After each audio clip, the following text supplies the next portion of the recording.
And she tied you to her kitchen chair. She broke your throne, she cut your hair, and from your lips she drew the hallelujah.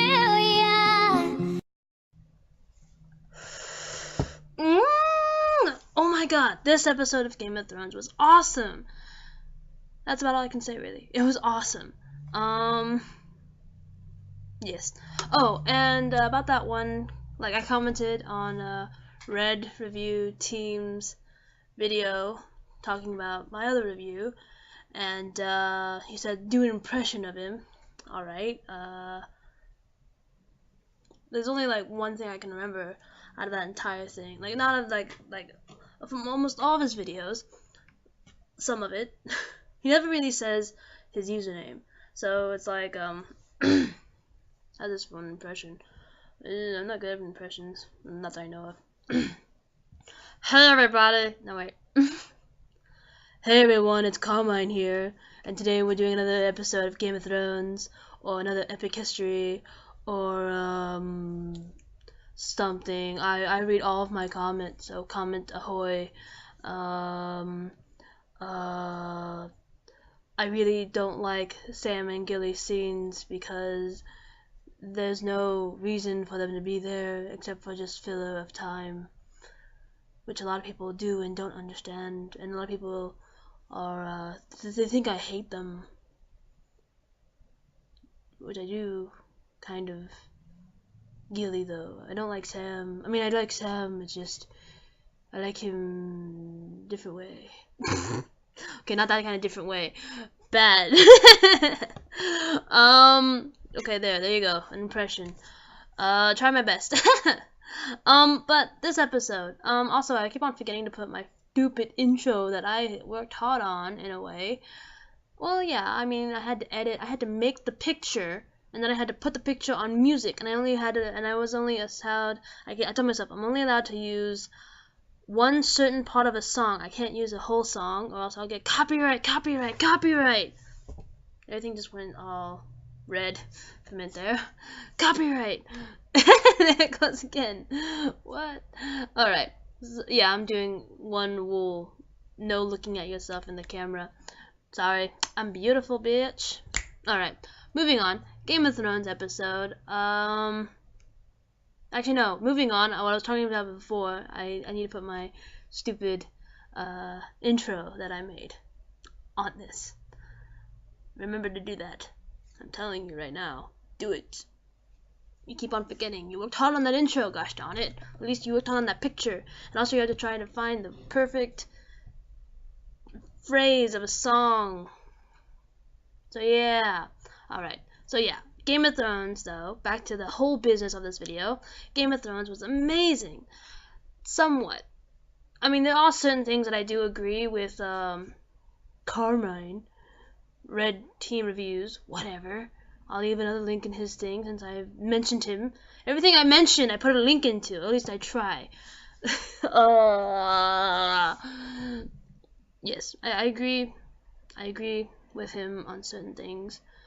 Me personally though, like the ending, like even though this camera was like apparently all shaky, I didn't notice because I was too into the episode. Does that make sense? Alright. To the review we go. Alright, so I love the Aria scenes. It's kinda nice. Just it's basically her training. That's basically what she is. She's at the moment training with the dude. And yeah, I mean it's nice. You can obviously tell maybe that she's going to end up killing that merchant guy. Maybe. Don't quote me on that. But all in all, I really loved it. Everything about it was amazing. Cersei's scenes were interesting. That Pycelle dude that came in saying that she should basically confess anyway really made me mad because it's kind of confusing to me as well. I mean, I love how angry she is and how her inner fierce lion is kind of coming out. But however, like the whole thing with the whole like incest charge and killing Robert charge, okay, all of that is rumor. All of that by the people. Basically, that's all that it is. And it just doesn't seem right a little bit, or fair, that the only people that could prove that she did or didn't cause incest are currently out of the picture and also dead. So how does that work? Oh, also, I just love it how we're like so close. We're so close to Cersei's walk of shame. Give me that walk of shame! Even though my dad predicts that they're only going to show like probably the backside or the side, not really actually show everything. Yeah. And also, this bitch sucks. This bitch is an a-hole. This bitch is a bitch. Alright. Dany's scenes were also pretty interesting. Well, technically now Dany and Tyrion's. I actually agree with Carmine that, like, yeah, Tyrion is a very, very intelligent dude and gave Dany an actual council answer about what to do with Jormund, whatever his name is. I can't pronounce it. But it's kind of sad that, yeah, he was still technically kicked out, but doesn't really matter-ish anymore. But yeah, Dany is like, I just agree that how she's a kind of a child. She hasn't, like, oh, I'm going to get an army and I'm going to blow this up and that up and I'm going to break the wheel. Granted, that actually was a pretty awesome line, so you can just shut up. It was awesome line at all. And, yeah, I mean, I like how Tyrion basically gave her a legit counsel. I love it. I've been waiting for that. Like, I've been waiting for Cersei's walk of shame. But it's alright. It's alright. I can wait. Well, I mean, I can wait for the Cersei scene. It's almost here. Oh, but yeah, Dany and Tyrion's was awesome. Yes! I don't really have that much stuff to say about Sansa's scenes. I mean, it is really nice how, like, she's really pissed off at Theon. And how he keeps on saying that, my name is Reek, my name is Reek. And it's also nice, too, that she finally gets to know, well, actually what happened to her brothers and that they're not really dead at all. So that's kind of nice.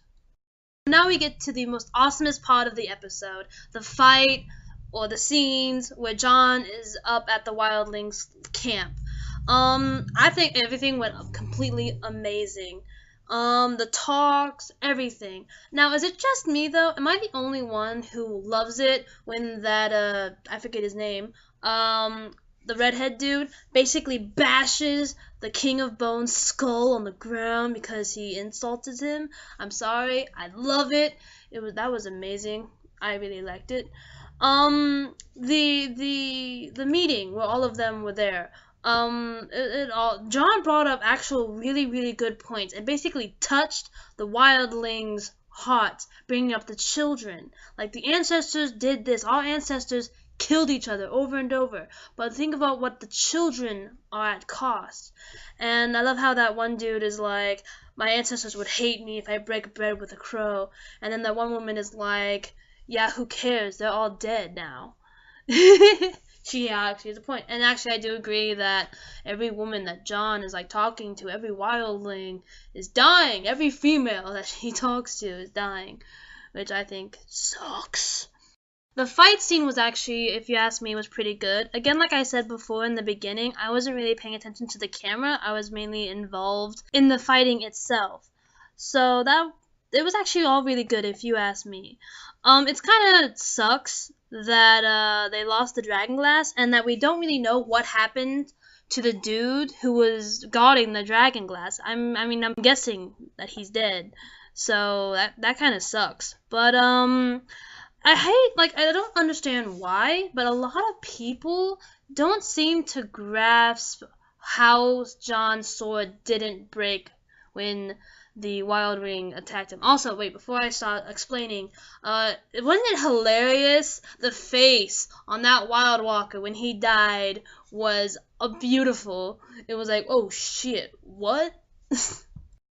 Also, before I go into explanation, I've never read the books ever, but I'm pretty sure I can guess what the fuck happened. But the scene where the White Walker brings back the dead, and when Jon's riding to the boat, it was really amazing. And the silence, that's all what it needed. It all needed silence. I mean, there was a song at the credits, but it was a nice, sweet, peaceful song in a way. But yeah, it was amazing. I apologize in advance that this might sound a bit mean towards some of the listeners, even myself. It sounds mean, but the explanation to why I think Jon's sword didn't break is because dragon glass is usually, I'm guessing, made from sand and fire. Now, I'm also guessing that the reason it's called dragon glass is because it's by dragon fire. Now, Valyrian steel, which is what Jon's sword is. Valyria had a lot of dragons back in the old day, I'm pretty sure. And they made swords. Now, I'm pretty sure Valyrian steel is made from steel melted down by dragon fire. So let's see, what could kill a White Walker? Put the pieces together and what do you get? Dragon fucking fire. Or anything made by that or touched by it. Maybe Khaleesi, maybe. But so yeah, all we need is Drogon to just fly, just be bored and just fly over to the freaking winter and burn all the White Walkers. Ta-da! They're all dead. Yay!